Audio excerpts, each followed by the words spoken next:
ಮೈಸೂರು ಸಮೀಪದ ಮಾದಪಟ್ಟಣದ ಕಾವೇರಿ ಕ್ರಷ್ನಲ್ಲಿ ಸಂಭವಿಸಿದ ಭೀಕರ ಬಟ್ಟೆ ಕುಸಿತ ದುರಂತದಲ್ಲಿ ಮೃತಪಟ್ಟವರ ಸಂಖ್ಯೆ 7ಕ್ಕೆ ಏರಿಕೆಯಾಗಿದ್ದು, ಗಂಭೀರವಾಗಿ ಗಾಯಗೊಂಡ 5 ಕಾರ್ಮಿಕರು ಸಾವು ಬದುಕಿನ ನಡುವೆ ಹೋರಾಟ ನಡೆಸಿದ್ದಾರೆ. ಮೃತರ ಕುಟುಂಬಗಳಿಗೆ ಪರಿಹಾರ ನೀಡಲಾಗುತ್ತೆ, ಆದರೆ ಪರಿಹಾರ ಕೊಟ್ಟರೂ ಮೃತಪಟ್ಟವರು ಮರಳಿ ಬರೋದಿಲ್ಲ. ಆದ್ದರಿಂದ ದುರಂತಕ್ಕೆ ಕಾರಣವೇನು ಎಂಬುದನ್ನು ಸಂಪೂರ್ಣವಾಗಿ ತನಿಖೆ ಮಾಡಿ ಸೂಕ್ತ ಕ್ರಮ ಕೈಗೊಳ್ಳಲಾಗುವುದು ಅಂತ ಸರ್ಕಾರ ತಿಳಿಸಿದೆ.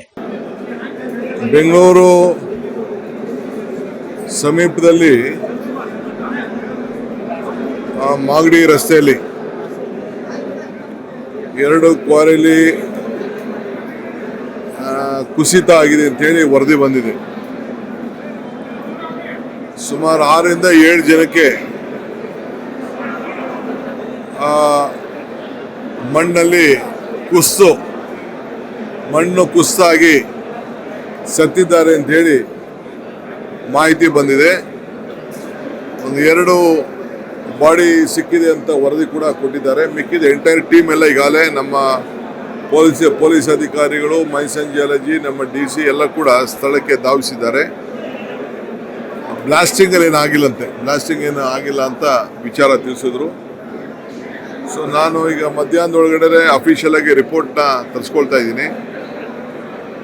ಆಮೇಲೆ ಅದು ಏನು ಮಾಡಬೇಕು, ಏನು ಸೂಕ್ತ ಕ್ರಮ ಕೈಗೊಳ್ಳಬೇಕು, ಜಾಗೃತಿ ಕ್ರಮ ಕೈಗೊಳ್ಳಬೇಕು, ಆ ಕ್ವಾರಿ ಲೀಗಲ್ಲ ಇಲ್ಲೀಗಲ್ಲ ಅನ್ನೋದು ಕೂಡ ಅಫಿಷಿಯಲ್ ವರದಿನ ನಾನು ತರಿಸ್ಕೊಡ್ತೀನಿ.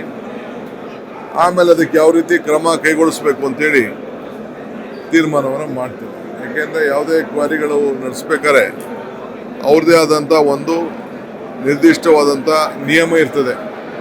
ಆ ನಿಯಮ ಎಲ್ಲರೂ ಕೂಡ ಪಾಲನೆ ಮಾಡ್ತಾ ಇದ್ದಾರಾ ಇಲ್ಲ ಅನ್ನೋದು ಕೂಡ ನಾನು ಗಮನಿಸ್ತೇನೆ. ಸ್ಥಳೀಯ ಶಾಸಕರು ಆರೋಪಿಸಿದ ಪ್ರಕಾರ ಸರ್, ಹಿಂದೆ ಚಿರತೆ ಬ್ಲಾಸ್ಟ್ ಆಗಿ ಚಿರತೆ ಸತ್ತೋಗಿತ್ತು. ಹಾಗೂ ಅರಣ್ಯಾಧಿಕಾರಿಗಳು ತನಿಖೆಗೆ ಆದೇಶ ಮಾಡಿ ಇದು ಸೀರಿಯಸ್ ಆಗಿ ಆಗಲಿಲ್ಲ, ಮುಚ್ಚಾಕೋ ಪ್ರಯತ್ನ ಆಗ್ತಾ ಇದೆ. ನಮ್ಮ MLA ಕೂಡ ತಿಳಿಸಿದ್ದಾರೆ. ನಾನು ಅಫಿಷಿಯಲ್ ಆಗಿ ನಾನು ರಿಪೋರ್ಟ್ ತರಿಸ್ಕೊಂಡೇ ನಾನು ಮಾತಾಡ್ತೀನಿ.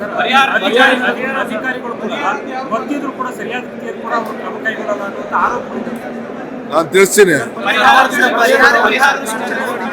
ನೋಡಪ್ಪ, ಎಷ್ಟು ಜನ ಸತ್ತಿದ್ದಾರೆ, ಏನಾಗಿದೆ, ಫಸ್ಟ್ ಮಾಹಿತಿ ಬರಲಿ. ಪರಿಹಾರ ಬಂದ ತಕ್ಷಣ ಯಾರು ಸತ್ತಿರೋ ತಕ್ಷಣ ಬಂದ್ಬಿಡಲ್ಲ. ಪರಿಹಾರ ಅದಕ್ಕೆಲ್ಲ ಪ್ರೊಸೀಜರ್ ಇದೆ. ಖಂಡಿತ ಯಾರಿಗೇನು ಪರಿಹಾರ ಕೊಡಬೇಕು ಕೊಡೋಣ. ಬಟ್ ಇಂಥ ಘಟನೆಗಳು ಆಗಬಾರ್ದಲ್ಲ, ಅದು ಭಾಳ ಮುಖ್ಯ ನನಗೆ. ಪರಿಹಾರಕ್ಕಿಂತ ಇಂಥ ಘಟನೆಗಳು ಮುಂದಕ್ಕೆ ಯಾವುದೂ ಆಗಬಾರ್ದು.